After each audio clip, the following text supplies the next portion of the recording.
दोस्तों, स्वागत है हमारे यूट्यूब चैनल समृद्धि में।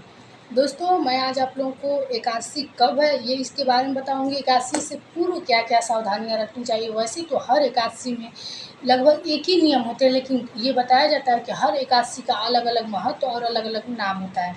तो इस बार की एकादशी जो आषाढ़ मास के कृष्ण पक्ष में पड़ती है उसको योगिनी एकादशी कहा जाता है। और मैं आप लोग को बता दूं कि इसके बाद जो एकादशी आती है, कहा जाता है कि 4 महीने के लिए विष्णु भगवान योग निद्रा में चले जाते हैं, इसलिए इस एकादशी पर चादर उड़ाया जाता है। इसलिए इस एकादशी का बहुत महत्व है। अब ये एकादशी कब से शुरू है, क्यों मनाया जाता है, इसकी एक छोटी सी मैं कहानी बता दूँ। पूरी कहानी बताऊँगी तो बहुत लंबा हो जाएगा, लेकिन इसका महत्व इसलिए है क्योंकि आषाढ़ मास में आप जानते हैं आप लोग की खूब बारिश होती है। बारिश इसीलिए होती है कि इस समय एक योगिनी नाम की महिला थी। वो उनके गांव में भूखे प्यासे लोग इस समय मर रहे थे, तो उन्होंने विष्णु भगवान का पूजा और उपवास करके इस दिन के एकादशी को रखा। इसलिए तब से और विष्णु भगवान प्रसन्न होकर उनके गांव में अन्न और जल का वर्षा करने लगे। इसलिए अब से मतलब उनकी जो ज़मीन थी वो हरी भरी हो गई, बारिश होने लगी, हर तरह से लोग तृप्त हो गए। तब से इसको योगिनी एकादशी के नाम से जाना जाता है। बहुत महत्वपूर्ण है। कहा जाता है कि पीपल के वृक्ष काटने से जो श्राप मिलता है उसका भी श्राप कट जाता है इस एकादशी से। इस एकादशी के बाद 4 महीने के लिए कोई शुभ कार्य जैसे शादी विवाह नहीं होता है। चतुर्मास होता है, योग निद्रा में हो जाता है। उसके बाद से प्रथम एकादशी शुरू होती है, देवशनी एकादशी।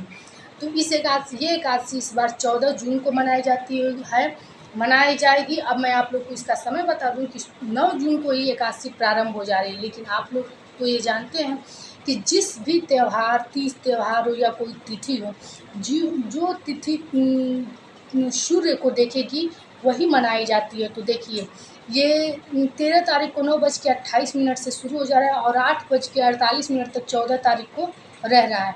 तो चूँकि 9 बजे तक से पहले ही सूर्योदय हो जाते हैं, इसीलिए 13 तारीख को नहीं रहेंगे, 8 तारीख को रहेंगे, क्योंकि उदया तिथि चाहे पूर्णिमा की हो, एकादशी की हो या किसी भी तीज त्यौहार की हो, उसी का व्रत रखा जाता है। तो आप इसमें किसी भी प्रकार का संशय मत रखिएगा।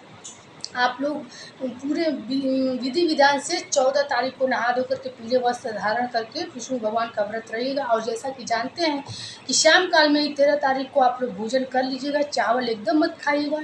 जो लोग व्रत नहीं रहते हैं वो भी मत खाएंगे, लेकिन कोई ऐसा दोष पाप नहीं लगेगा कि जो लोग व्रत नहीं रहते हैं वो 13 तारीख को खा भी सकते हैं।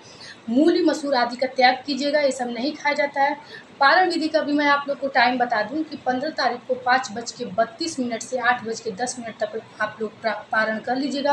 पारण में जैसे कि हम आप लोग को हर वीडियो में बताते हैं कि लौकी की सब्जी यदि आप लोग खाएं तो बेहद महत्वपूर्ण होता है, बहुत अच्छा माना जाता है। कहा जाता है कि इसका फल लगभग 100 गुना बढ़ जाता है। अब मैं हरिवासर का समय बता दूं कि जो कब से कब तक है। तो 14 जून को 2:44 पे हरिवासर योग समाप्त हो जाएगा। इसलिए आप लोग द्वादशी तिथि में जब 14 तारीख को ही पूरे विधि विधान से आप लोग, जब मैं बताई हूँ, आप लोग पारण 15 तारीख को कर लीजिएगा और 14 तारीख को इसका व्रत रख लीजिएगा।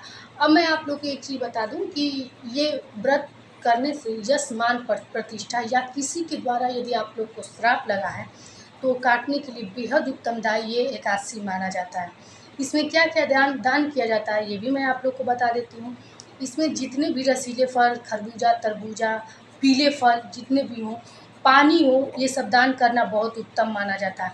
एक मैं उपाय आप लोगों को ये बता दूं कि जिसके बच्चे हकलाते हैं या उनकी बुद्धि कम है, ऐसे बहुत सी समस्याएं लोग लेकर के आ रहे हैं, तो वो लोग गणेश भगवान को विष्णु भगवान के साथ साथ जनेऊ और दुर्वा आज के दिन जरूर चढ़ाएं। और हो सके तो आप अपने बच्चे से प्रत्येक बुधवार को, इसी एकादशी से शुरू करके प्रत्येक बुधवार को जनेऊ और दुर्वा चढ़ाइए। निश्चित रूप से कैसा भी हकलाना होगा, उसकी बुद्धि में तीव्रता भी आएगी। जिन बच्चों की शादी में देरी हो रही है उन बच्चों को चना और गुड़ का दान आज के दिन, योगिनी एकादशी के दिन, व्रत न भी रहें तो भी मैं उपाय बता रही हूँ कि जरूर आज के दिन कराइएगा। देखिए, जिन पति पत्नी के बीच में झगड़ा हो रहा है, बहुत जैसे उनका गुरु कमज़ोर है, उन लोगों को पीले फल और पीले 1 पीस का वस्त्र, उस फल को पाव, सवा किलो, जैसे भी आप लोग सूखे फल को पीले वस्त्र में बांध के, पीले पीस में बांध करके, पीले धोती में बांध करके और किसी भी धार्मिक स्थान पर दान जरूर कराइएगा। इससे आप लोग के जो भी रिश्ते होंगे, पति पत्नी के रिश्ते किसी भी कारण से खराब हो, वैसे ये सब चीज़ें गुरु के कमज़ोर होने से ही होती हैं, तो निश्चित रूप से ठीक हो जाएगा। देखिए दोस्तों, वीडियो अच्छी लगी हो तो आप लोग एक लाइक कर दीजिएगा, क्योंकि यही एक ज़रिया है जिससे मैं अब ये समझती हूँ कि आप लोग को मेरे वीडियो से फ़ायदा होता है और मेरी वीडियो आप लोग को अच्छी लगती है। चैनल को सब्सक्राइब कर दीजिएगा ताकि किसी भी तीज त्यौहार की वीडियो आप लोगों को उसका नोटिफिकेशन सबसे पहले आप लोगों के पास पहुँच जाए। अब मैं आप लोग को पूजा विधि के बारे में बता दूं कि विष्णु भगवान की पूजा की जाती है, लेकिन एक दिन पहले क्या क्या आप लोग तैयारी कर लेंगे। पीले फूल, पीले फल, पीले अपने लिए वस्त्र रख लीजिएगा, ताकि उस दिन सूर्योदय से पूर्व उठ करके आप लोग स्नान करके, और जैसा कि कुछ लोग पूछते हैं कि हर 15 दिन पे क्या मैं विष्णु भगवान का वस्त्र बदल दूं, ऐसी कोई बात नहीं है। आप लोग नहीं बदलना चाहते हैं, उसी वस्त्र को धो करके पीले फूल का यदि माला हो तो इस एकादशी पे आप लोग जरूर बना करके, यदि आप लोग को पीला फूल मिल जाए तो ज़रूर बना करके उनको पहनाइएगा। क्योंकि ये एकादशी मैं आप लोग को बताई हूँ कि जो लोग इस एकादशी को करते हैं उनका जब ये अन्न और जल से कभी उनका जीवन खाली नहीं जाता है। कभी कभी आप लोग सुनेंगे कोई प्यासा ही मर गया, कोई भूखा मर गया, तो ये सब आपके औलाद तक इस सब का सुख लेंगे। कहा जाता है कि अन्न धन से यदि भंडार भरा हो तो उस घर को ये नहीं कहा जा सकता है कि उस घर में पैसा नहीं है, क्योंकि भंडार का भरना कहा जाता है कि मान लीजिए कि माँ लक्ष्मी आपके घर आकर स्वयं बैठ गई हैं।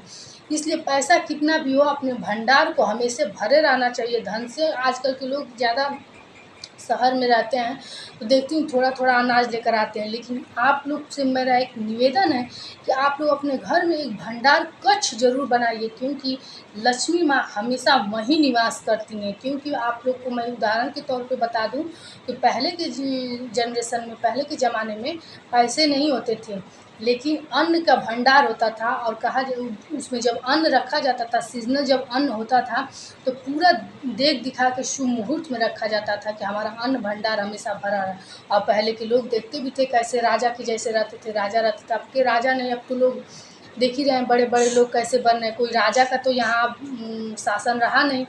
तो ऐसे आप लोग एक छोटा ही भंडार गृह बनाइए, लेकिन ज़रूर बनाइए। और उसमें जब भी अनाज रखिए, मुहूर्त देखकर सीजन में रखा कीजिए और उसमें से निकालिए, और उसको हमेशा कोशिश कीजिए कि भरे रहे, खाली ना हो। कभी भी आप लोग ये भी जानते होंगे कि किचन में चावल का डिब्बा खाली नहीं रखा जाता है, क्योंकि ये डिब्बा यदि खाली रहता है तो कहा जाता है कि लक्ष्मी जल्दी ही आपके घर को छोड़कर चली जाती हैं। इसलिए इस चावल के डिब्बों को थोड़ा रहे तभी उसमें ला करके भर दीजिए, और इसमें हमेशा एक सिक्का डाले रहिए। जब विष्णु भगवान को एक ही वस्त्र बार बार चढ़ाना हो, इत्र लगा के ही वस्त्र को और धो करके ही चढ़ाइएगा। इस प्रकार एकादशी व्रत आप लोग पूरे विधि विधान से पूरा कीजिएगा। एक दिन पहले से ही ब्रह्मचर्य का पालन कीजिएगा। महिलाएं बाल धुल करके साफ सफाई के साथ ये व्रत करेंगी।